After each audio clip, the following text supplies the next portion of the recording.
of Mark chapter 10, verses 35 through 45. Listen for the word of the living God as we read these words.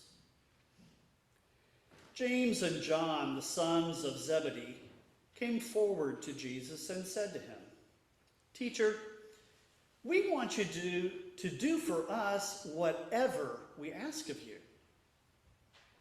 And he said to them, "What is it you want me to do for you?"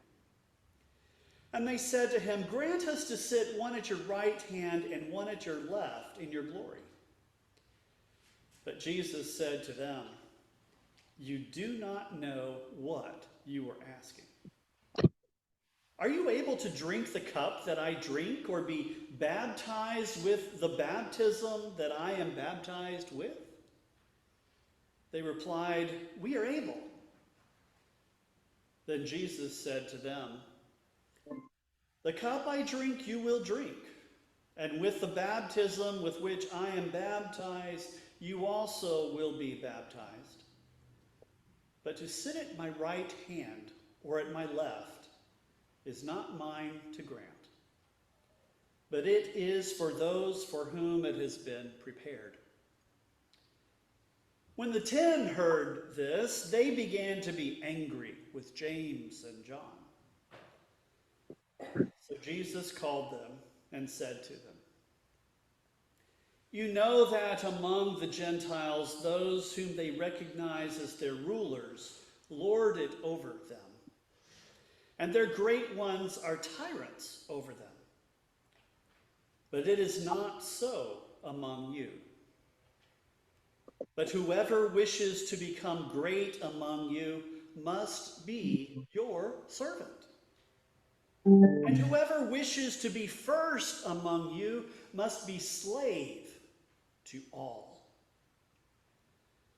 For the Son of Man came not to be served, but to serve, and to give his life a ransom for many." The living God still speaks today. Thanks be to God. Like you, I've read lots of references to a king's ransom over the years. Every single one portrays a host of wealth.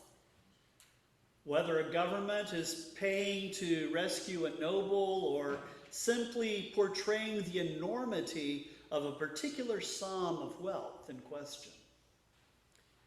The king's ransom is the gilded prize awaiting at the end of some great adventure, something that will set the adventurer up for a lifetime of comfort.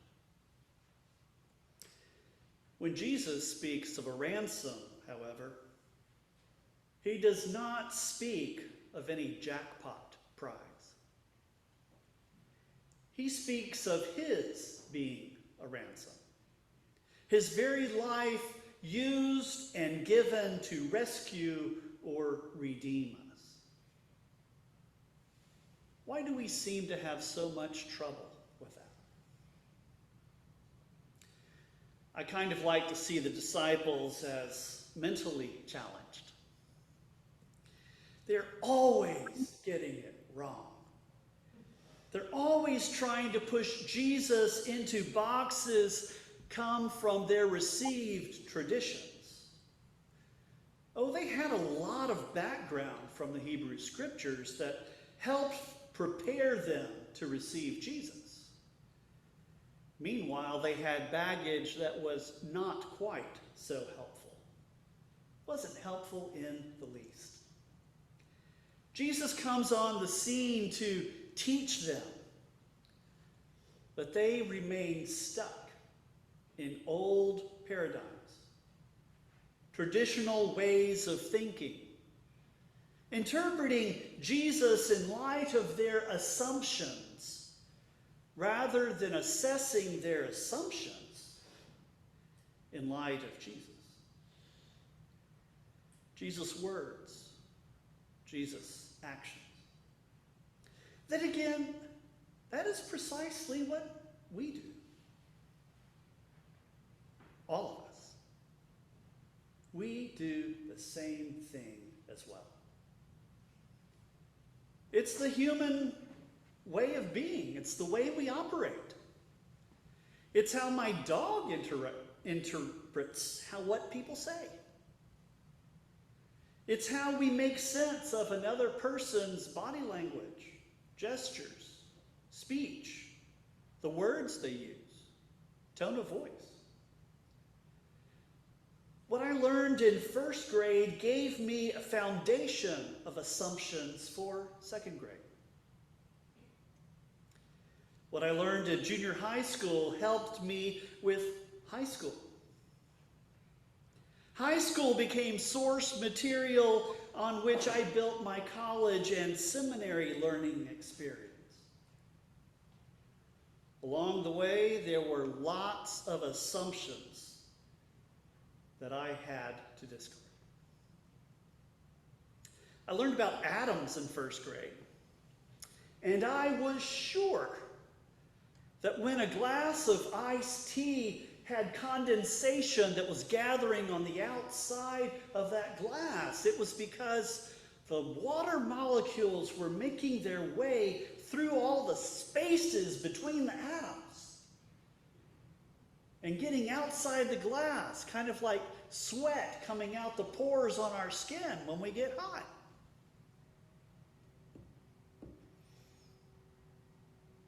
Then I learned a little better.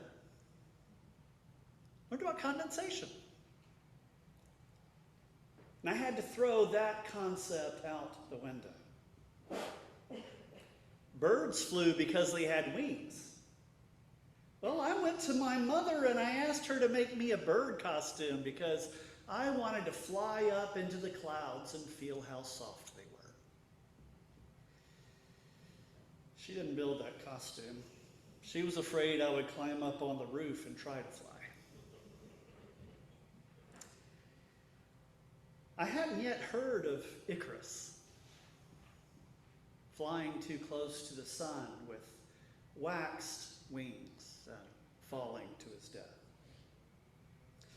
The disciples may not have come to Jesus spouting the ignorant concepts of a 7-year-old, but the notions and assumptions they brought to Jesus often made about as much sense. When Jesus dealt with an issue like power or equality in God's reign, he had to address it multiple times from new angles before they might eventually grasp what he was telling them. Learning new concepts requires time. It takes effort. It requires lots of repetition and repetition and repetition until it finally sinks in. It does not fully sink in the first time we're exposed to a new idea, does it? It's like the runoff in a heavy rainfall. There's too much of it for the ground to absorb at once. In Mark chapter 9, Jesus had portrayed children as equals under God's reign. He had dealt with gatekeeping, clarifying that there was enough grace and acceptance in God's reign to go around and include everyone. He had spoken of his upcoming suffering. He had told them they needed to deny themselves. They had already argued about who would be greatest among them. And Jesus had told them that greatness meant service in God's reign. He had just spoken about his suffering and death again, as well as the first being last and the last being first. Even so, James and John came asking for positions of power and prominence. It's like nothing Jesus had told them had impacted their thinking yet. It's not that they hadn't been listening. They weren't purposefully ignoring what Jesus told them. They were simply attached too firmly to their many ingrained notions about power structures, how power is wielded, and power being in the service of and for the benefit of the one wielding it. Despite watching and hearing Jesus act in a vastly different manner, they could not wrap their minds around the idea that when Jesus came in glory, it would be according to the manner in which they were seeing him then and there. It would not be according to the patterns of the power brokers that surrounded them on all sides. Jesus was not trying to usher in a new empire in the mold of Rome. He was not calling to renew the conquests of Alexander the Great. He was not looking to create a new Babylon, nor even Israel's glorious age from the time of David and Solomon. Each of those structures depended on wielding power over others for the benefit of the few. The reign Jesus speaks of could not be more different. Rather than wielding power, Jesus was preparing to lay any pretense of power down.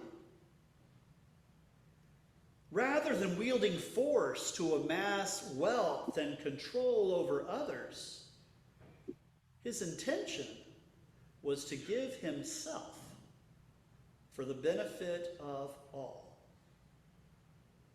Instead of being the object of the service of others, his objective was to restore all others to the fullness of their humanity as God had intended them to be and to live. That is not simply what Jesus himself was preparing to do, though. It's also the way he was teaching these disciples to live. It is not so among you. You must be slave of all. Instead of following their received patterns of social and political hierarchies, they were to look to Jesus' words and examples. They were to apply them to this new society under God's rule.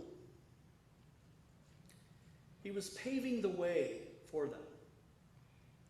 He was showing them a new way of living, a new way of interacting. He was demonstrating a set of principles and values that clashed with so much of their received traditions. Wrapping their heads around the stark distinctiveness of this rule of God was stretching them beyond anything in their backgrounds. This was uncharted territory. It was like putting a landlubber on a boat in the middle of the ocean or dropping a sailor in the middle of a desert. Their concepts of travel were suddenly irrelevant. It wasn't just James and John. When the others heard of the brothers' request, they became angry, wanting to put the other two in their places subservient to the rest of them. Jesus addressed them all, however. He clarified that the request was not simply inappropriate for James and John. In an attempt to hit a target that was never in play, the goal they sought would actually disqualify them from participating in God's reign. Their goal was violence, while God's reign is peace. They wanted to win by taking, when the goal of God's reign was to give. You can't edify others by stepping on them. Jesus was not looking to receive accolades, wealth, honor, power, or any of the things on which empires are built or hope to accomplish. He was not looking to build temples and monuments to his power and his name. He was not looking to get his name on large public works. He was not seeking to tax the nations as a means to amassing wealth. He was not recruiting servants to shower him with comforts and luxury. He was not building a reign in which everyone fell down groveling at his feet, groveling in fear. He was on no adventure looking for a king's ransom of buried treasure. He was on a rescue mission that would result in his death at the hands of those seeking to build, promote, and protect imperial power. Rather than dominating or intimidating people, Jesus undercut the whole concept of dominion. The culture of masculinity focused on strength, dominance, authority, and prowess, portraying the ideal man as some John Wayne or Rambo figure. But that flies in the face of the values, priorities, and objectives of God's reign. Jesus was no SEAL Team 6 recruit. He was no dictator. He was no authoritarian figure. He was not training his disciples to be anything of the kind either. Rather than a knight adventurer slaying the dragon, rescuing the princess, and claiming a king's ransom for himself, Jesus identified as the ransom. He would die as he lived, leading away from our questing for power, for wealth, and domination. Instead of creating an enslaved workforce to cater to his whims, he would break us free from our captivity to power. With him as our ransom, why would we cling to power? It's not the way of Jesus. It's not the way of God.